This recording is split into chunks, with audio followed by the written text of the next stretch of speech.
Bulletproof Radio, a state of high performance. Hey, it's Dave Asprey with Bulletproof Radio. You probably don't know that on the Bulletproof website, we have a bunch of ambassadors. These are people who are well known, who are using Bulletproof products to kick more ass in their own fields. And I've asked them to put together a kit that says, hey, here's what I do every morning to perform better. And it's not just Bulletproof stuff, but like, what's my routine? So you can see what John Baker, who's a baseball star, does, or Crosby Ware, who makes a lot of fat-free desserts and works as a celebrity trainer in LA, or Bree Schaff, who's an Olympic champion bobsled racer. So these people are putting together different performance programs, and they just give that information away for free on the Bulletproof website. So if you want to read that stuff, do it. But if you're also a high performer and you're influential in your community and you want to be a Bulletproof ambassador, send an email to me at ambassadors@bulletproof.com. Let me know who you are and why you should be an ambassador, and I'd love to have a chance to chat with you. Today's cool fact of the day is that Arabian camels, also known as one-humped camels, are probably the original bulletproofers. Their humps can hold up to 80 pounds of fat that they use for water and energy on treks through the desert up to 100 miles. You talk about intermittent fasting, that's how to do it. It turns out those humps weren't all water, they're fat. And so if you're going to eat a camel, which I actually have done, never eaten an entire camel, but I've certainly had some really good camel meat, the hump is the nice fatty part. Today's guest on Bulletproof Radio has nothing to do with the cool fact of the day. And lately, if you're used to this, you know that I've been trying my very best to link the cool fact of the day with the guest, and I just couldn't do that today because I was so fascinated with camel humps that that's just the way it came out. I hope that's all right with you.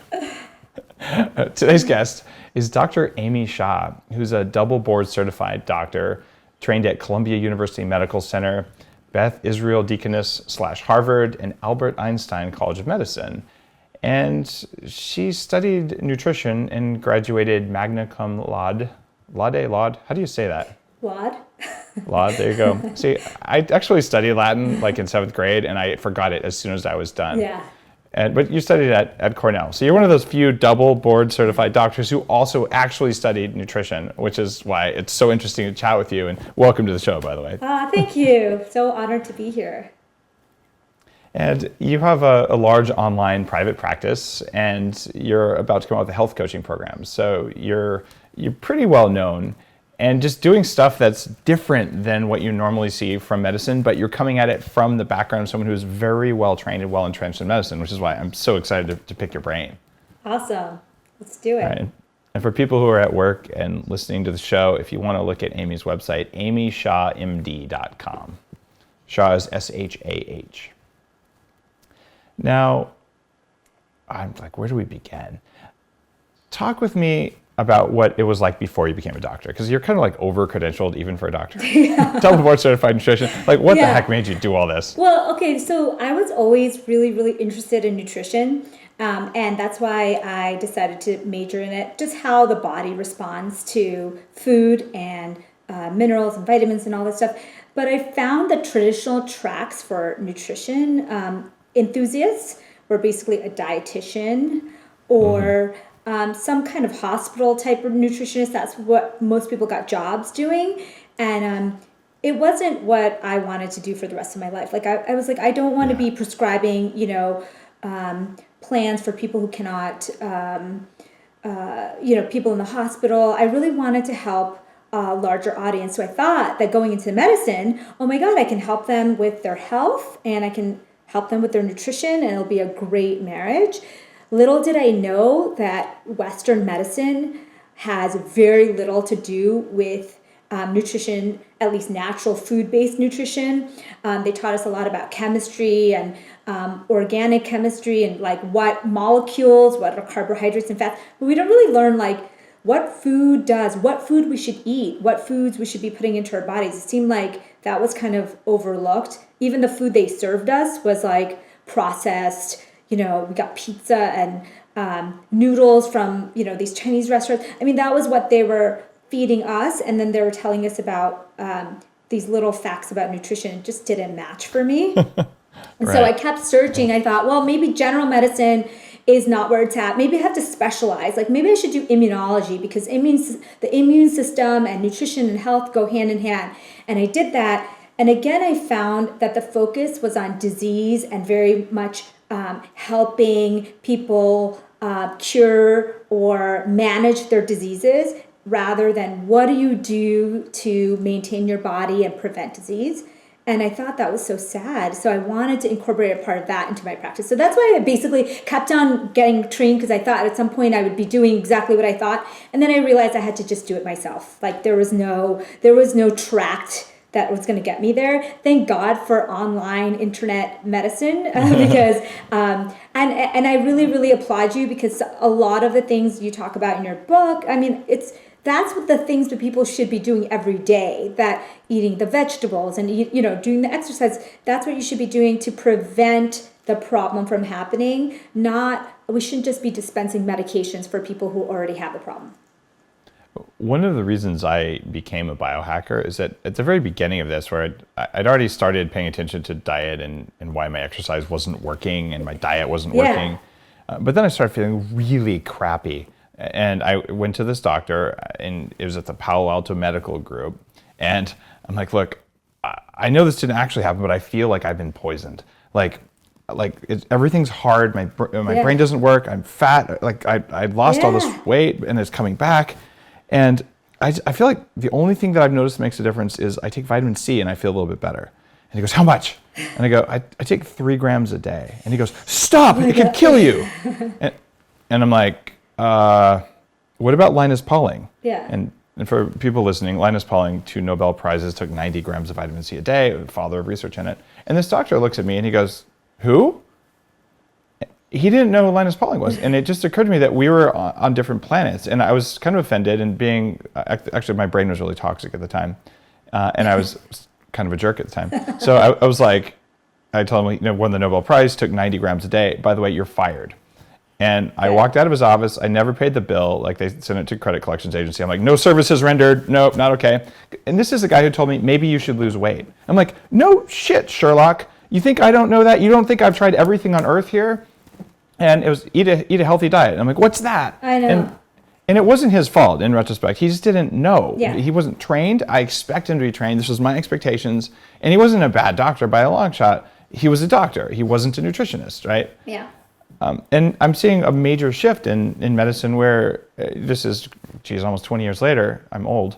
But what's happening now is you go to the doctor, and some of them will say what the American Dietetic Association says, which is poison yourself with whole grains and nothing else. I'm paraphrasing. I might have missed some details about omega-3s or something.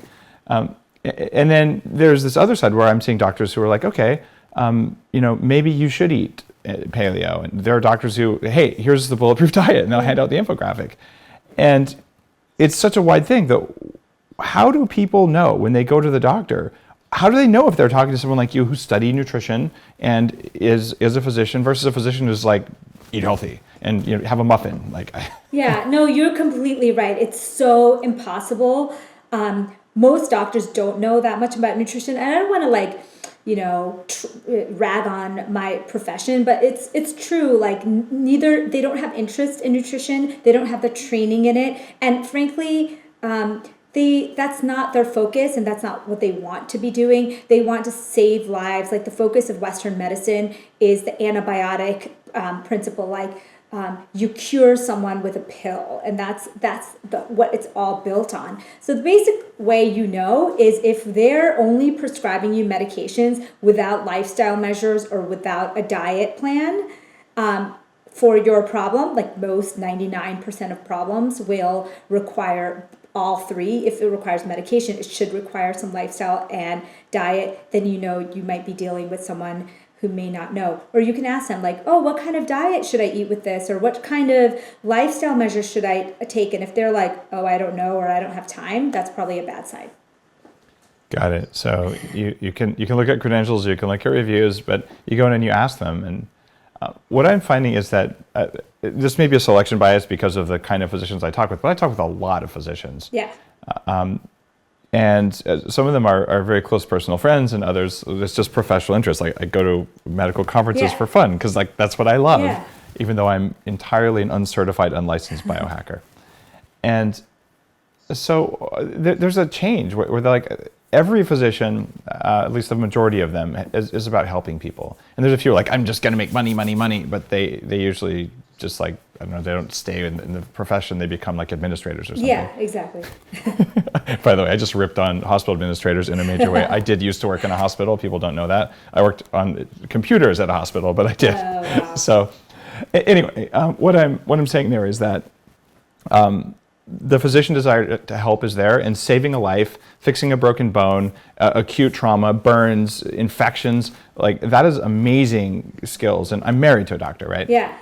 But there's something else there, and I think I'm seeing a shift in the profession of medicine, where doctors are pushed by the field of medicine to be even more like pills prescribed 4 minutes a patient. But their desire is to be like, no, I need a half hour to get the story. I need an hour, and like as a matter of fact, screw the insurance company. I'm not even going to take billing anymore. I'm going to charge what I'm worth, but it's way less than my billing rate to the insurance company, and people are just going to write me a check, and I'm going to provide focused, dedicated service. What's going to happen? What do you see the future of that model? So I completely agree with you. If you need to get life-saving surgery, or God forbid, we're ever in a car accident, we have the best care techniques, surgical techniques, emergency techniques, life-saving techniques. I mean, the Western world rocks at saving people from death's door. But what we're horrible at is like, I hate to say the word, but preventative care. Or what's going to stop you from having cancer? Not a pill. It's going to be the way you live your life for the next 10 years, or how you modulate your genetic predisposition. So I definitely think there's going to be a shift in the way we deal. I mean, people are so educated now with the internet, and people that they follow on the internet, they have so much knowledge that now they're seeking out physicians who have that knowledge, or at least can partner with them for that. So I think there's like a dichotomy. There's still a part of Western medicine that I think is amazing. I mean, we can have people that survive these like from burning buildings and from drowning, and things that you would never even think of. But then on the other hand, we're really bad at like preventing diabetes and cancer and autoimmune problems and allergies and mold toxicity. I mean, we're bad at basically everything else but that life-saving stuff. And by shining a light on that, the way you just said it, and with the work I'm doing, part of my not so secret goal at Bulletproof is to change demand. I'm changing demand for quality food, changing demand for the kind of medicine that they used to call preventative medicine or integrative medicine or functional medicine. I don't know, whatever you want to call it. But when everyone says, I won't go to the 4 minute per patient model, and I don't care if the insurance company will pay, because I can pay actually less to my doctor. And my doctor will spend enough time with me to actually know my case. I think we can change demand in medicine, then that will change at least the actions of doctors, even if med schools still keep torturing you with 90-hour residences and all that weird crap. Yeah, I think that's where the shift is really in, like nobody goes for their yearly physical anymore, because it's like a waste of time, honestly. Like, what do you do in your yearly? I went for my first yearly physical when I was in college, or at least not with my pediatrician, but with an adult doctor. And I came out of there in 5 minutes, and they were like, "Oh, you're fine." And I was like, They didn't do it. They checked my heart, that it was beating, and my lungs were, it just seems so ridiculous. I never went back, because I was like, this was such a waste of time. We have to change how we do things. Well, maybe it's impolite to ask this, but are you like a Doogie Howser? Because you look like you're 19. Well, thanks very much, but I'm old.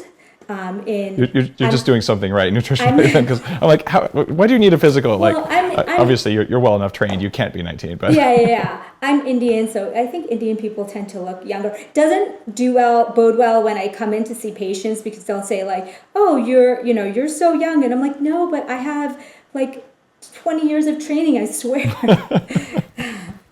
So you're. It'll be good someday. I was amazed. I'm like, why would you need a physical? Because like really, people who are watching on YouTube, like you really look like a new doctor, but based on your credentials and your training, I know very well you're not. So that's also something I look for, by the way, in a physician.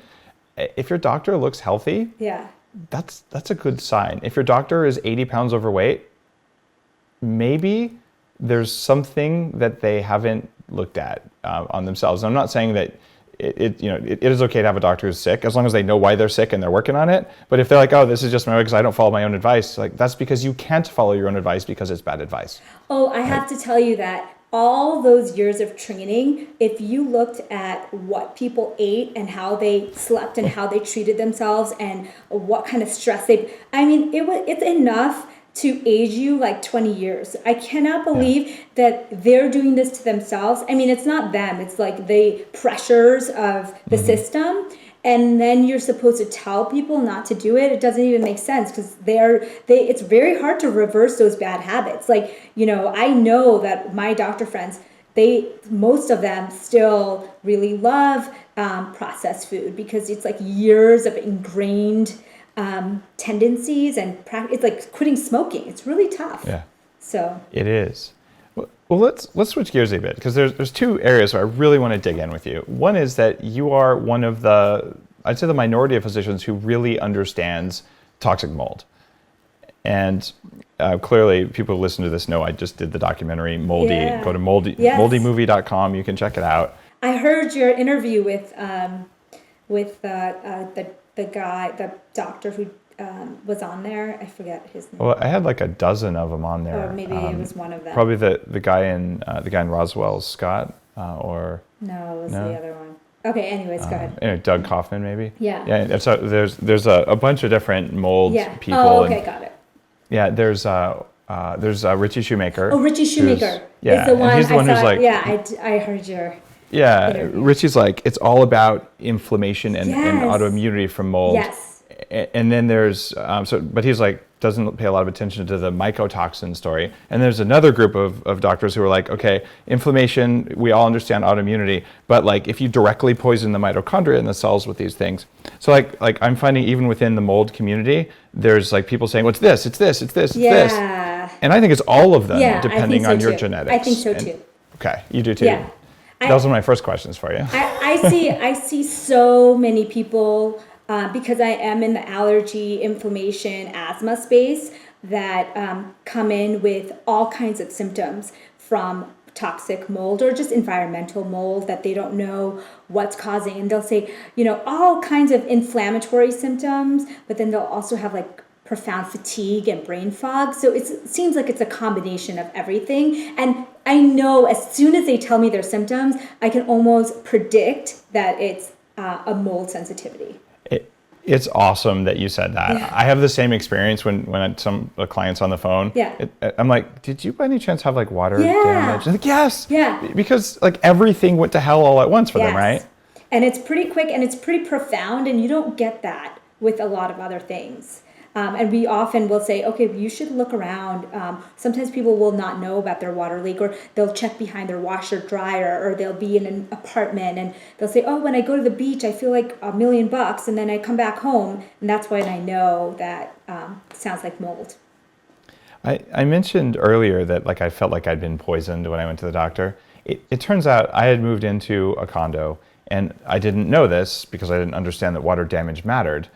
But I pulled out the carpet in the bedroom when we remodeled, and it was soaking wet, and I tossed it, and then I put in some new flooring because the floor dried up. And it turns out there was a leaky water heater on the other side of the wall, and the back of the wall was covered in slimy black mold, which was almost certainly Stachybotrys, the worst one, based on, like, my whole life went to hell. And I heard this, I'm like, totally, I just moved to Silicon Valley, and I'm like doing all this stuff, and it was like every day someone was putting more rocks in my backpack, and I'm like, I don't know if I can keep doing this. And so it took several years, probably 7 years to really unravel what had happened and what it did to my brain. But my brain on a fMRI or a SPECT scan looked like someone who was doing like street drugs. Like I had complete holes in my brain. Oh my God. But the thing is, that doctor who didn't know that vitamin C wouldn't kill me, if he had been trained to recognize that a patient with recent weight gain and brain fog and fatigue and joint pain and pneumonia and chronic sinusitis and all these other things, that it's not a crazy person, that it's someone who might have an environmental thing, he would have saved me 7 years and hundreds of thousands of dollars of experiments and all this other stuff. And that's one of the reasons I made a documentary. But all right, how do you know all this stuff? And many of these other physicians don't know.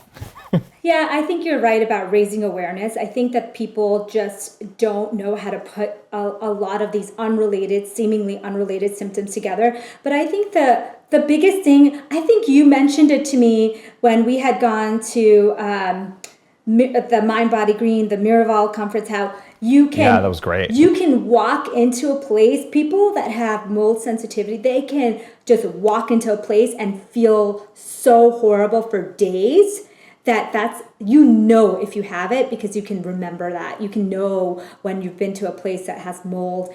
I think you're right. It's just like there's just so much to know in medicine, just like there's so much to know in biohacking. There's some people who are specialists in certain areas and some people who are not, and they may know really well some other part of medicine and just not know anything about environmental allergens or toxins. So it is unfortunate. I wish I could say that, I probably don't know everything there is to know about, pancreatic surgery. I don't know. I'm just like, Sure.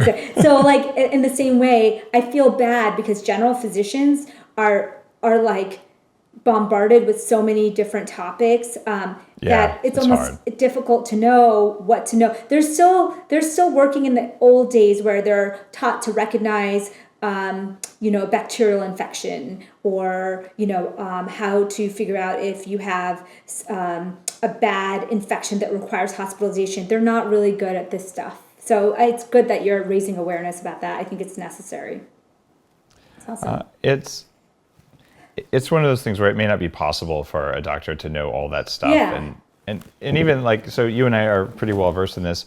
I had one client who had all of the symptoms of mold toxicity, just all of them, and it was correlated with where they were living. And it turns out it was that the apartment underneath them was using natural gas cooking, and all of the cooking fumes, including the natural gas, were being ventilated in their apartment. So it was actually combustion byproducts, not mold. But I would have bet on mold 100% because they had all the symptoms, right? So I didn't know that. I'd never heard of that setup in the apartment either. But so like, there's all kinds of stuff where everyone won't know, but recognizing that people aren't crazy when 15 symptoms happens is like the first step, right? Yeah, well, some of the sinus specialists and allergy and asthma specialists, they think like everything is caused by mold now. Sinusitis, pneumonia, bronchitis. They basically think anything in the airway that's always inflamed, that keeps coming back, is mold related. And there's a whole school of people who believe it has nothing to do with bacteria. I want to hug them. My story, I had strep throat every month as a kid. I lived in a basement that had mold behind the wood paneling in the walls. Oh my God. It had been a flooded basement. Nosebleeds 10 times a day, bruising, obesity, arthritis at 14, rashes, asthma, the whole, like, you could predict this. Mold tests or allergy tests, they said I was allergic to cockroaches and nothing else. Like, skin tests don't work, right? And so I was on antibiotics every month for years. And when they took my tonsils out at 16, I got my first sinus infection the next week. Oh my God. And then I was on antibiotics for another 10 years for sinus infections. And it was mold. The whole time it was mold. And I took buckets of antibiotics and I'm still paying the cost. It's amazing what 20 years of antibiotics will do to your body, but it's not good. You trashed your gut, your microbiome, basically. Yeah. That's why this is good. You're you're like repopulating your microbiome. I always tell parents that all the time. Parents will always ask me, it's unbelievable, but people will ask me for antibiotics because they just don't know any better all the time for symptoms like what you were having. And I'll say to them, no, it's not going to work. In fact, it's going to make things worse in the long term. And so sometimes it's a hard sell. Let's put it that way. So let's say someone walks in the door. They don't know they have mold. How are they going to present it? Like, how would they know?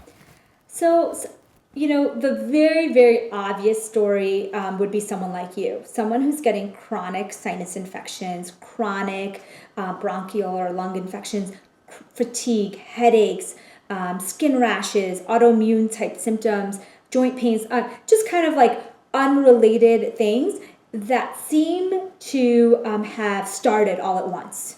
And then the kicker is if you say, sometimes they can't tell, but the kicker is when you say, okay, when you travel somewhere or you go somewhere else, or somewhere in the history says, but then, a beach is a classic story. I went on vacation to the beach and on the ocean, I feel so great. Or I went to this other country and I feel amazing. So that's pretty much the giveaway. So the classic sign, we don't have to do any testing, nothing. We pretty much say, you need to look for this. And it may, like you said, sometimes it turns out to be something else, but most of the time it turns out to be environmental toxin, mold. Now, in your practice, in your experience, and this is something I asked everyone in the movie too, but how prevalent is this? Oh my God. I see it every day. That says a lot. About 25% of people have genes that make them more susceptible to this, and everyone gets oxidative DNA damage from exposure to mycotoxins. Like, that's how it works. And it's permanent damage, right? And everyone can excrete mycotoxins at some level or another, otherwise we'd be dead, because we were constantly exposed to low levels. What does chronic exposure to mycotoxins do to us, though? Like every day someone's pouring a little bit in your food, or Well, I definitely know that it can cause some, like you mentioned, some permanent damage, mitochondrial damage. It's really obviously not something that you want to be doing on a chronic basis without having a way to release them or get rid of them. And some of the principles behind the Bulletproof diet are around increasing excretion of all fat-borne toxins. Whether they're man-made or nature-made, I don't really care. If it's a lipophoric, fat-borne toxin, you got to get that out of there, because if you let it sit and percolate and recirculate, it'll get into your brain. And it doesn't matter if you're one of the sensitive people or not. You get these things in your brain, you're not going to perform the way you could.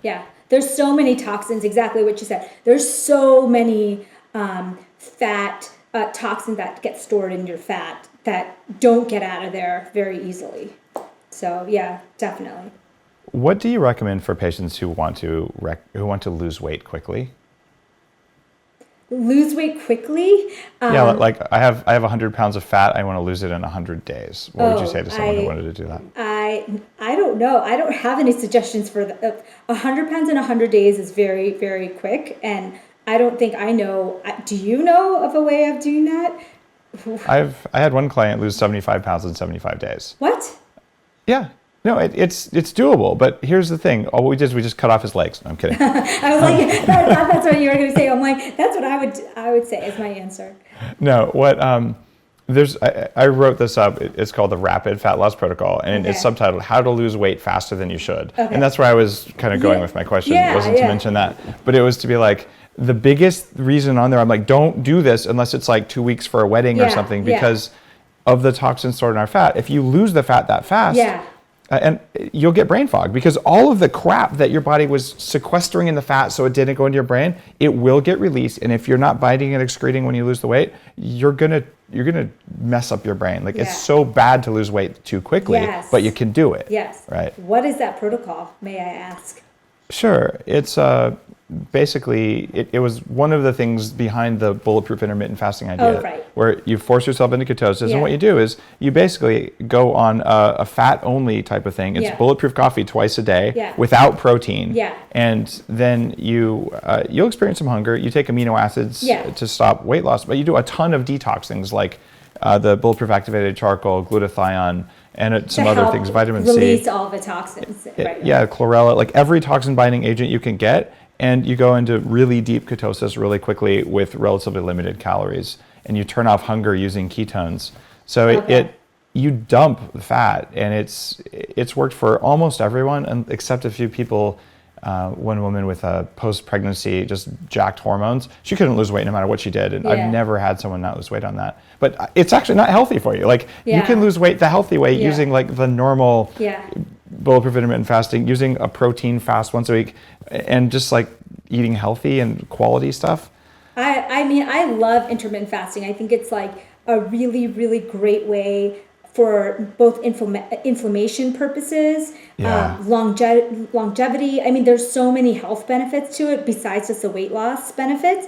And it's very doable. I think people are so scared. Anytime I mention that to someone, there's so many people so scared because so many trainers and nutritionists and all these health experts are still telling people to eat every 2 hours. Yeah. It's like you have to carry like Tupperware with you everywhere you go to follow this crazy plan of keeping your metabolism, activated or whatever they call it. But yeah, I'm a huge fan of intermittent fasting because there's so many health benefits. I feel like that's the way maybe it should be. I mean, I'm not telling people to go on 24, 48 fast regularly. I'm saying more like a stretched out fast between an early dinner and a late breakfast or whatever. So this is a question, one of the starred questions on my list of things I wanted to ask you today. I have a lot of women. In fact, believe it or not, there's more women on Bulletproof in a lot of categories than men. Oh, wow. Because there's it's something that women want to do. Women want to kick more ass as much as men do. And with intermittent fasting, there's plain intermittent fasting where you eat nothing in the morning. And I've had a lot of women complain of adrenal fatigue from doing that.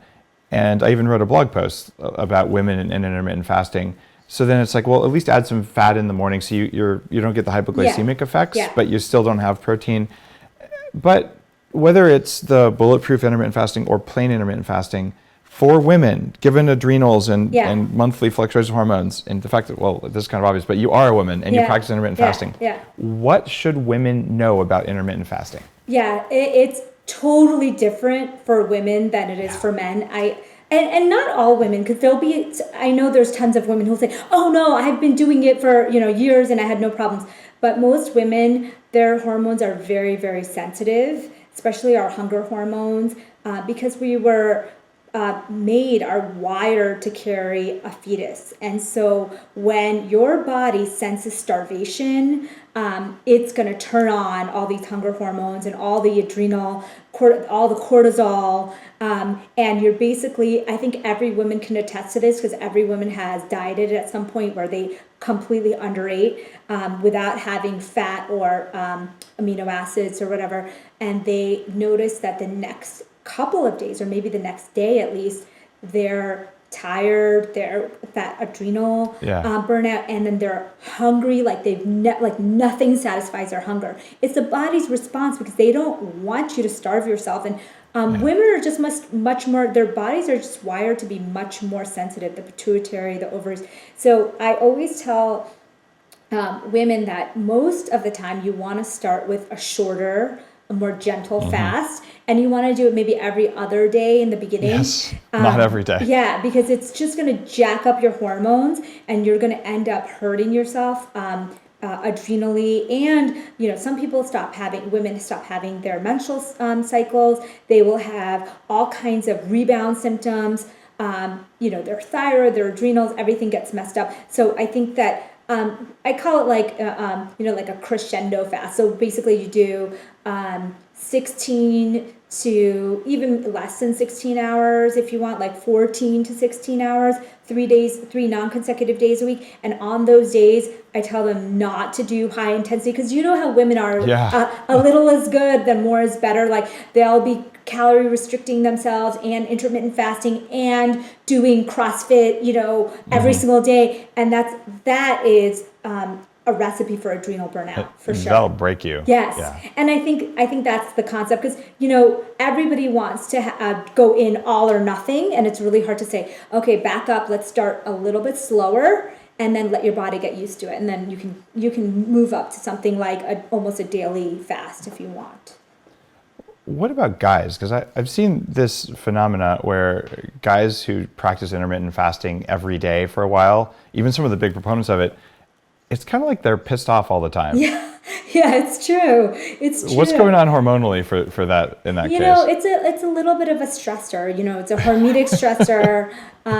And so if you can imagine that anything that stresses you a little bit of stress is good for your body, but chronic low-level cortisol-based stress is not good for your mood, for your energy levels. And sometimes you will see people really burning out on that.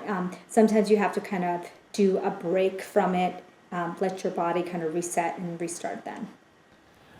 That's one of the reasons that I even recommend people do cyclical ketosis in the Bulletproof diet.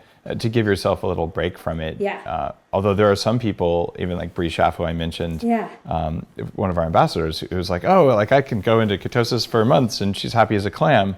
But that's the exception, I find, not the rule. Is that what you've noticed in your practice, or are there rules for that? No, I think everyone, intermittent fasting is a little bit different, because I think if you find a comfortable amount that you can fast, then I think you can do it for the long term, and given natural breaks. For example, it's your daughter's wedding, or it's your, that kind of thing, and having some natural breaks the way it should be, I think everything is fine. Because if you find a balance for yourself, then it's not such a stressor, then you're okay. And as long as you're not doing it every day like these people, and doing it for, there's people out there on the internet that are doing it for 48, 72 hours at a time. And I think that, I'm sure it's working great for them, but I'm not a huge fan of that. One of the problems I found when I was first playing around with intermittent fasting like that is that I have a pretty demanding job, especially when I was working in Silicon Valley. Yeah. I'm in meetings all day long, and you're like rushing from one thing to another.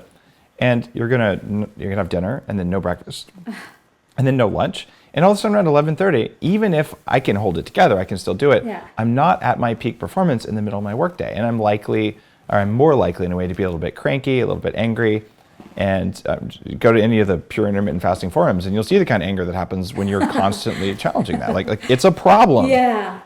And so I was like, all right, what if I still want the ketones? Yeah. And that was why I was like, what happens if you do something that's unnatural, which is bulletproof coffee only in the morning? Yeah. Because you would never do that, except it has this effect on hunger, and I found my energy was up. Yeah. So it was that feeling that you're talking about, that okay, you can do it, but are you at your best?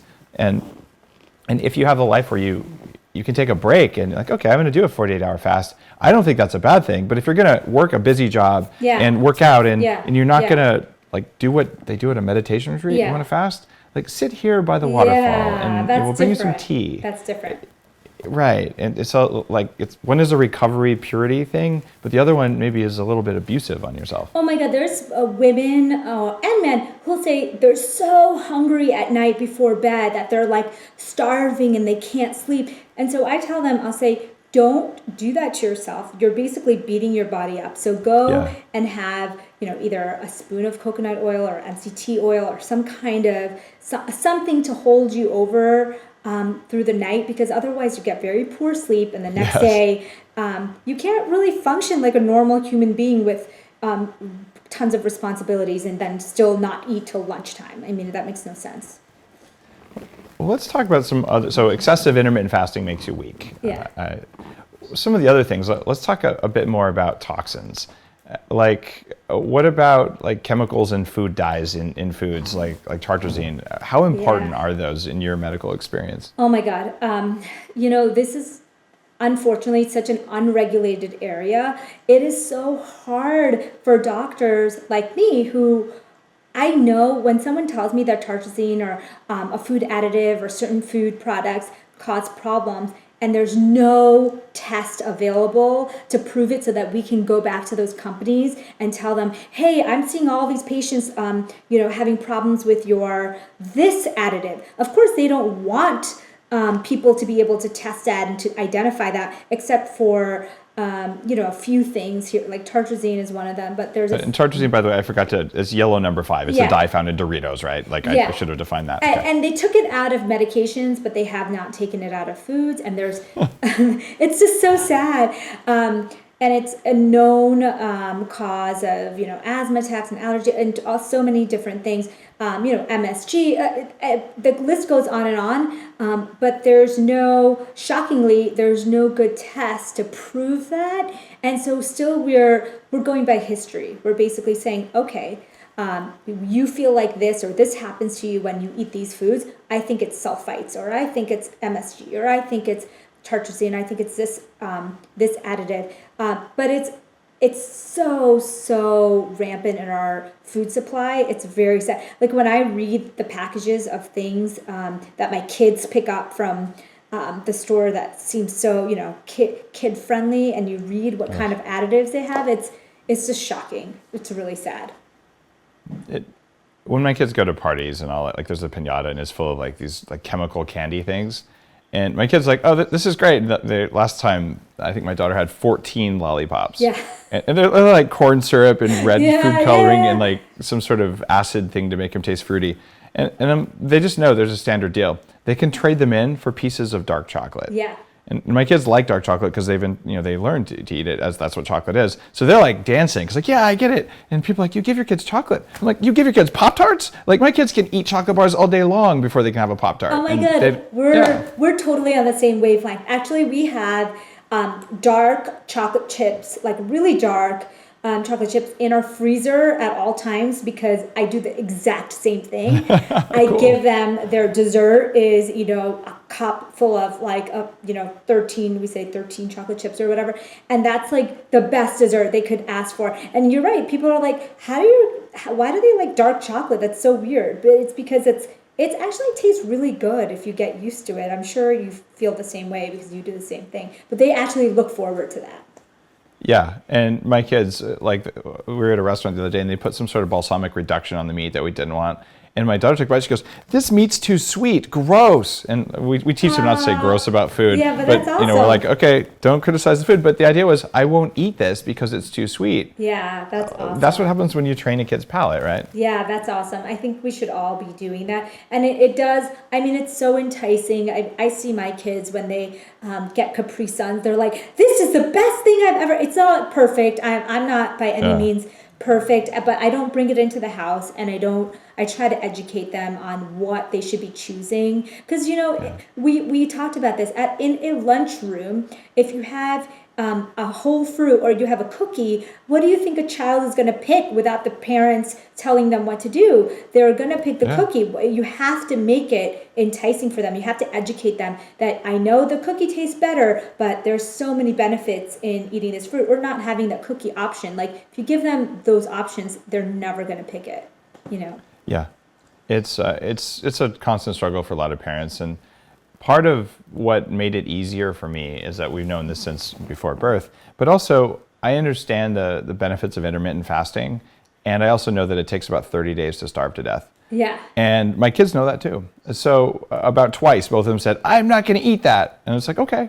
Yeah. Like it's not a willful, it's like, oh, that's good. Yeah. Because it turns out you won't die if you don't eat. Like you can go a long time without food. It's totally okay to not eat that. We'll just put it away now. Yeah. And then I want it. I'm like, yes, you want that, but that's not what we're having for dinner. Yeah. So like you'll be eating tomorrow morning. Yeah. And they're like, I think I'll have what's for dinner. I'm like, okay, but like it's no skin off my nose because my kids aren't going to starve. And I think for women it's harder because you're like genetically wired to make sure your kids don't starve. But if you can just internalize that kids will not starve if they skip a meal, and they don't like skipping meals any more than we do.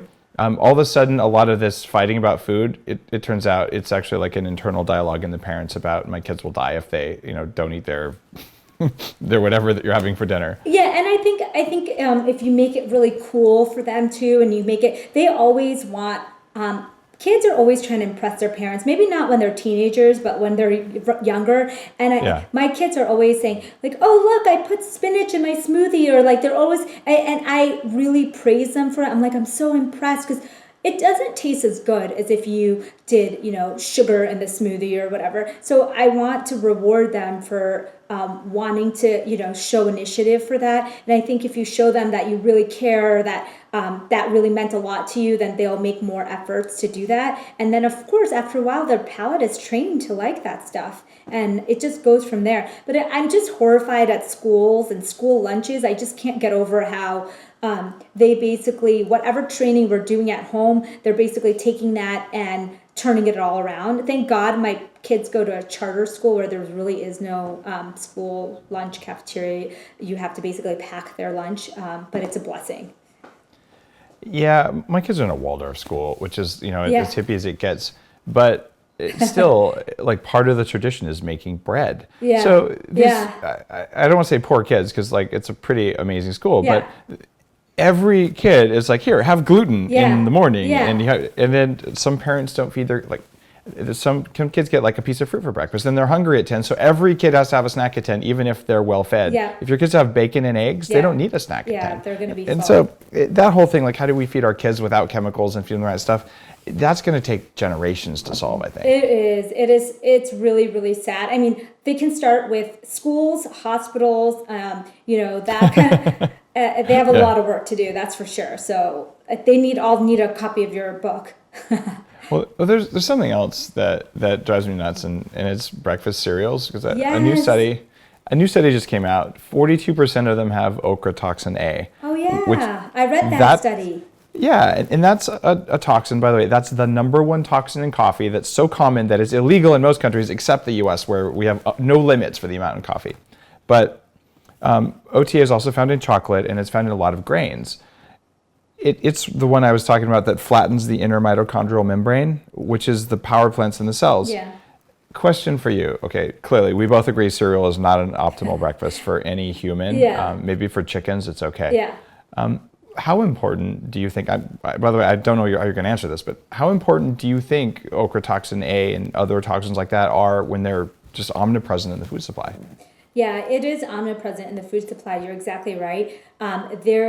Anything that's like stored in bins, especially grains like that, are going to have that. I think it's a huge problem. I mean, I think that we're not supposed to be eating foods that are stored for months, if not years. Like if it doesn't go bad for a year, that's probably not a good. So even if it doesn't taste bad, there's all these toxins on it, and it's really bad for you.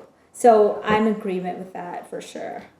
One of my rules is like, it's really simple. It's like, don't eat food that's spoiled. Yeah. And don't eat food that won't spoil. Yeah, that never spoils. Yeah. Right. So what it means is eat fresh food, because if you store it for a long time, those things happen. And 5 parts per billion is enough to cause symptoms in people. Like that's the European limit for coffee. Parts per billion. It's not like you need a tablespoon of this toxin, and it's not like it's the mold. And I think it's one of those things that makes people act like jerks without knowing it, because like it slowly poisons you, and it builds up levels, and it's not enough to be dangerous by certain government standards, but chronic exposure to multiple ones, I think it's whittling away at our epigenetic safety.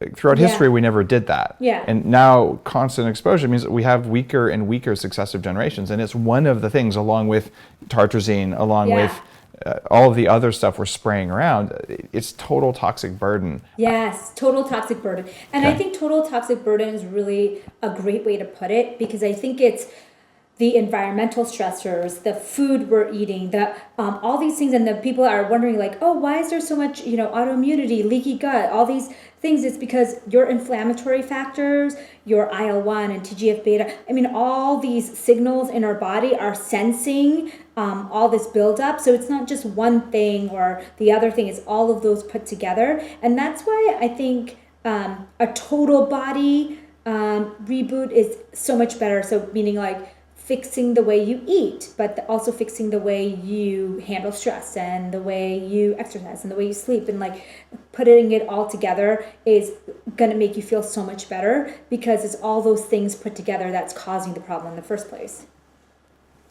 Yeah, the total burden there, it's hard to express to people, because it's like death by 1,000 cuts. All these little things. Exactly. And you can't avoid all the cuts. No. Even if you live in a bubble. Yeah. Like there's probably still some bad EMF or something. Yeah. So like what you can do though is you can just like, I'm going to choose to have less cuts. Yeah. And it's kind of rational. Yeah. But you get some of those those people who are practicing daily intermittent anger fasting, who will be like, oh, I can take it. It doesn't matter. In other words, if it's not at the government level, it has no effect on me, and that doesn't match the studies. Yeah, I think you're exactly right. Less cuts is what we're going for. We're not going for living in some kind of utopian environment. We're trying to minimize what you have control over. You should control the food that you eat, the activities you do, the things you do at home. Control those, because you can't control everything. That's totally true. Now let's switch gears a bit and let's talk about diets. because there's actually some commonalities. People love to like put people in camps. It's like, oh yeah, this is the low carb, these are the vegans, these are the gluten free, and all that. Yeah. And I, believe it or not, I'm not that dogmatic about this stuff. Yeah. Like I'm willing to pull from these. I've been on all those diets. Yeah. And I'm like, I just want less cuts, pretty much. Yeah. So, given that there are some commonalities between my recommendations, even in like the vegan recommendations, I wanted to go through like a couple diets and just like tell me what you like and don't like about them. Okay. Right. As a trained nutritionist and as a physician and all, let's talk about the vegan diet. Like what's good about it and what's not so good about it. So I think the vegan diet, I feel like vegan diet can go wrong really fast, just like vegetarian diets can go wrong really fast. I'm of Indian descent, and people have been vegetarians for thousands of years, and but the modern vegetarian diet and the modern vegan diet can go awry very quickly because it's very grain heavy, it's very omega-6 heavy, and so I think sugar heavy. I mean, you look at the modern vegetarian diet, and I think that just because you're a vegetarian or vegan does not make you healthy by any means. And I think that's a big concept. I mean, like I said, a lot of my relatives, I have to kind of retrain them. Like, you're not healthy just because you're not eating red meat. You're also unhealthy because you're eating these sweet fried foods that are like omega-6 heavy and tons of grains. I mean, it's really killing them. So you're telling me that naan and roti aren't actually like health foods? Yeah, exactly. So when they talk about it, they say in history, especially in countries like India and the Middle East, sugar was very, very expensive, especially white sugar. And so there was no sweets on a daily basis. Only if you were very, very rich would you be adding white sugar to your foods. And so it was actually pretty helpful because they didn't even eat a ton of sugar and grains and all that stuff. It wasn't until people started having more money and farming started becoming very popular that it kind of steered the wrong way. So there's many benefits to eating lots of vegetables, but just because you say you're vegan or vegetarian does not mean you're eating a ton of vegetables. Got it. And agreed. And that's where vegans and I are in alignment. Tons of vegetables, foundation of your diet. Okay. And also the other thing is in terms of animal welfare, I'll go up against vegans any day of the week. I kill less animals than they do if you count mice and grasshoppers and turtles and all that. Yeah. Because like that's part of the system of making vegan food. So it's one of those things where I appreciate animal cruelty. I'm against it. Yeah. Lots of vegetables, I'm for it. So I feel like there's actually more commonality between vegan and Bulletproof than lack of commonality, because the environmental impact is a huge part of it. Yeah, people always ask me, they're like, what is the best way to eat? Should I do? And I say to them that there's concepts of what you should be eating, but whether you want to enjoy a little bit of meat with that because that's what your ancestor or that's what you grew up with, or you would rather because of whatever reason stay away from that, as long as the foundation is lots and lots of vegetables and very clean fats, you basically can do whatever you want with that little whatever's left with that percentage. I really try to minimize grains. I'm not like a Nazi about it, but I say that most people should minimize the amount of grains if they're having problems, especially autoimmunity, fatigue, brain fog, any kind of bloating, GI issues, that kind of thing. Well, the problem is, for many of the things that gluten does, you don't even know if you're having autoimmunity. Like, it takes 10 or 20 years. Like, oops, I got lupus. Sorry about that. I wish I'd have figured out I had autoimmunity 10 years ago. And the brain fog, the gluteomorphine effect, all that stuff, like, you won't sometimes know that until you stop having it. And then you're like, oh, wait, I feel so much better. So I always tell, I know you do too, but you really have to stay off of it for a little while to see how good you can feel, and then decide what you want to do with it. After 9 years, my father-in-law, he's in his 70s, and he's walks around and kills a moose and throws it over his back. Like, he's a very healthy 70-year-old. Yeah. He's like, I've been eating bread all my life, you and your gluten-free mumbo jumbo. So he finally went 30 days without gluten, and he's like, I have a lot more energy. Yeah. I feel a lot better, even though he was already kind of bulletproof. Yeah. Right. And of course, after that, he's like, but I like bread. So he went back to eating bread, and hey, more power to him. He probably doesn't have autoimmunity from it, but it was still affecting his performance. Right. All right. Let's talk about low carb diets. What's good about if you just go traditional plain low carb versus what's not going to happen the way you want it when you go low carb? Yeah. So very low carb diets are fine for short term. Well, let's put it this way. There's groups of people that can tolerate very, very low carb diets for a very long time. In fact, ketosis. But if you're doing long athletic feats, such as triathlons, marathons, like I was never able as a young, even now, because if you do a lot of activity, it's very, very difficult to maintain that no carb.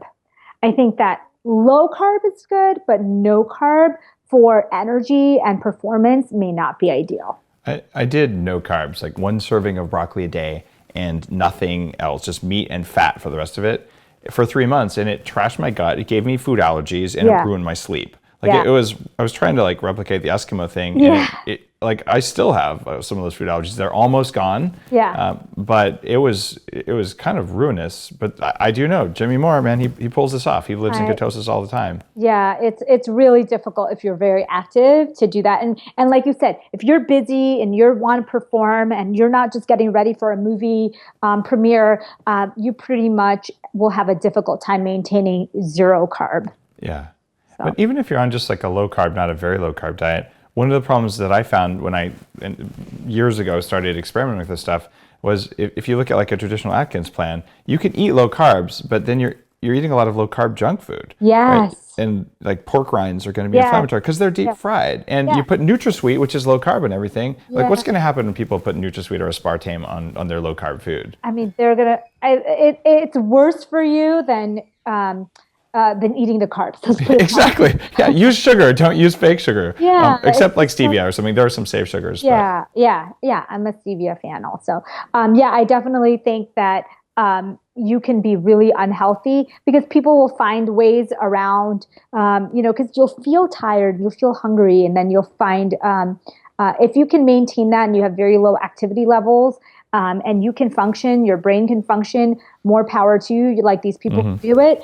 But I've found from my experience and most people's experience that they can't maintain that. You're totally right. Yeah. What's good about going gluten-free versus what's not so good about going gluten-free?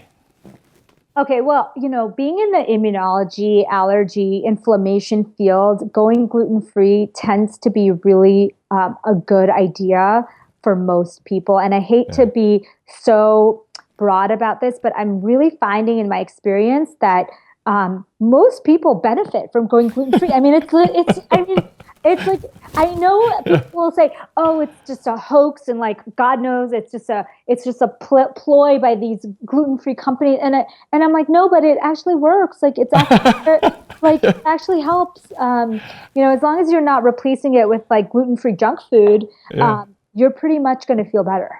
Most people. That is exactly why the Bulletproof diet is a gluten-free diet. I put gluten in the kryptonite foods because there's probably 5% of people who can eat gluten and it just doesn't matter. But it's 5%. Yeah. Like 95% of people, there's 20 different reasons that it's not going to make them feel good.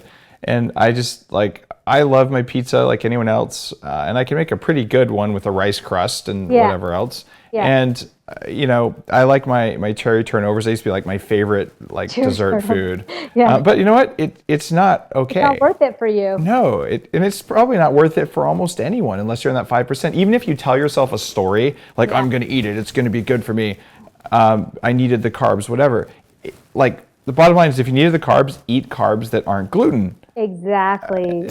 Exactly. You won't even believe it, but I was just talking to a friend, an acquaintance, a couple of weeks ago, and she said, well, how can you go gluten-free? Because what about if you're really active? She said, I play soccer, with my adult soccer league. And if you don't have carbs, you don't have, if you don't eat bread, you won't have energy. And I was like, well, what about eating like a sweet potato or a potato or rice or something? And she didn't even realize that was like an alternative option for getting energy. because we've been taught that we need to eat bread and we need to, that's where we get our energy from. Like it's been ingrained for so many years. It's hard to change that. But it sure is. And I find that when people go gluten-free, that sometimes they just go to the gluten-free section in the frozen cabinet at Whole Foods, and you're like, find something in there that's not full of canola oil and high fructose corn syrup. Like, just because it's gluten-free doesn't mean it's not full of crap, right? Yeah, especially those snack bags with like, whatever, gluten-free chips and gluten-free crackers and gluten-free. I try to tell people, and myself too, I try to stay away from those aisles because there's nothing good that comes out of those boxes. Like, you could take gluten-free dog food and you could package it up with a pretty label that said gluten-free, and people would like buy it because, well, it's gluten-free, it must be good for me. You're like, dude, it was dog food. Like, it's not okay. Right? That's why it's so hard to kind of, that backlash against gluten-free stuff. I understand what they're saying. They're saying that people are just reading gluten-free and buying it thinking it's better when it's not, which is true. You have to think a little bit like processed food is still processed food. Sugar, even if it's gluten-free, but it's full of sugar, it's not going to be good for you. Well, we've had a chance to talk about different diets, the pros and cons, not just cons, just so we're really clear on that. And we've talked about toxic mold, food toxins, autoimmunity, like all kinds of cool stuff. And we're at the end of the show. I feel like I could probably talk to you for another hour because like you're my kind of doctor. It's so cool.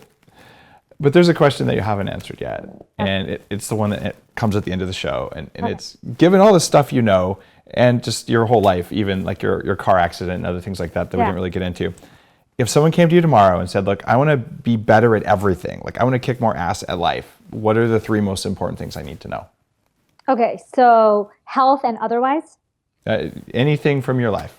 Okay, so I think the biggest shift that's going to change people's lives, like that has really changed mine, is embracing like an abundance mentality. So what that means for people who don't know, it's that just because someone around you is doing really well doesn't mean you're doing really poorly. If someone gets a raise, that doesn't mean that you just got a demotion. If someone is doing really well, like if you're doing really well, it doesn't mean that somebody else is not. And the best example is, there's enough money to go around for everyone, enough food, enough rising tides raises all boats or whatever. And I think if you embrace that mentality, you become a happier person because you're not always like competing with everyone around you about exercise, health.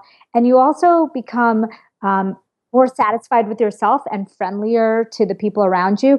I think that embracing that mentality and really trying to think about that all the time can really upgrade your life in all different ways.